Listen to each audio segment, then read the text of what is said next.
Hello guys, আসসালামু আলাইকুম। কি অবস্থা সবার? সবাই কেমন আছেন? আলহামদুলিল্লাহ, আল্লাহর রহমতে আমি অনেক ভালো আছি। তো বিকালে বের হয়ে গিয়েছি তাসনিয়াকে নিয়ে একটু হাঁটাহাঁটি করার জন্য, ঘোরাঘুরি করার জন্য। বিকেল হলে একটু বের হতে ইচ্ছে হয়, ঘুরতে ইচ্ছে হয়, বাইরে যেতে ইচ্ছে হয়। তাই আমরা বের হয়ে গিয়েছি, চলে যাচ্ছি আমাদের পুরনো একটা অনেক পছন্দের একটা জায়গাতে, যেখানে অনেক স্মৃতি আছে। সেখানে চলে গিয়েছি। আমি যখন মিরপুরে একে থাকতাম তখন এই জায়গায় প্রায় সময় আসতাম, মাঝে মধ্যে বিকালবেলা আসতাম, ঘুরে যেতাম এখান থেকে, ভালো লাগতো। তো যাই হোক, আজকে আমি বিকালে চলে আসছি। এখানটা অবশ্যই এখন আগের মতো নাই। আগে অনেক নিরিবিলি ছিল, আগে শুধু মানুষ এসে হাঁটাহাঁটি করতো। এখন অনেক মানুষ এখানে অনেক কিছু নিয়ে বিজনেস করে এসে, যেটা দেখলাম আমি।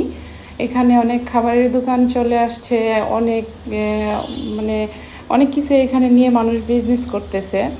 তো আমি আপনাদের সবাইকে দেখাবো এখন এই জায়গাটার ভিতরটা। দেখেন, অনেক সুন্দর একটা জায়গা, প্রাকৃতিক পরিবেশ, একদম ঢাকার মধ্যে এরকম জায়গা খুব কমই দেখা যায়।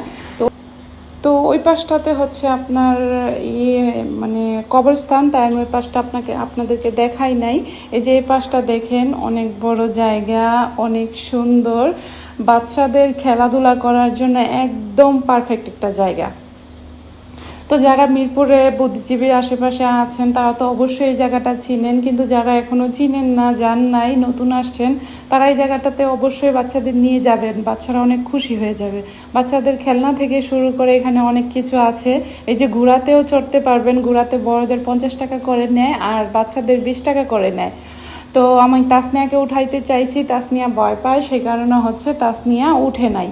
তারপরে হচ্ছে এদিকে দেখেন গাইজ, কত কিছু। এই যে ব্যানের মধ্যে বাচ্চাদের মানে গরমের জামা, কিছু গেঞ্জি টেঞ্জি, এগুলা রিজনেবল প্রাইসে পাওয়া যায়।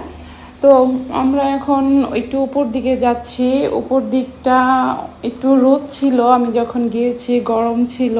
তারপরেও মানুষ ছিল, অনেক মানুষ হচ্ছে বসে আছে এখানে। অনেকে অনেক ছবি তুলছে, ভিডিও করছে। শহীদ বুদ্ধিজীবী সমাধিস্থল, এটা হচ্ছে এই জায়গার মেইন পয়েন্ট। এই যে দেখেন চারপাশটা কি সুন্দর, একদম সবুজ। তারপরে হচ্ছে আমরা এখান থেকে নামছি। এখান থেকে নেমে একটা কর্নারে না অনেক সুন্দর জায়গা আছে, আপনাদেরকে দেখাচ্ছি গাইস। এই যে দেখেন, এখানে হচ্ছে অনেক সুন্দর একটা সুইমিং পুল আছে, যেটাতে বাচ্চারা এই যে দেখেন, এই যে দেখেন, আপনাদেরকে আমি দেখাচ্ছি। দেখেন বাচ্চারা কি করছে।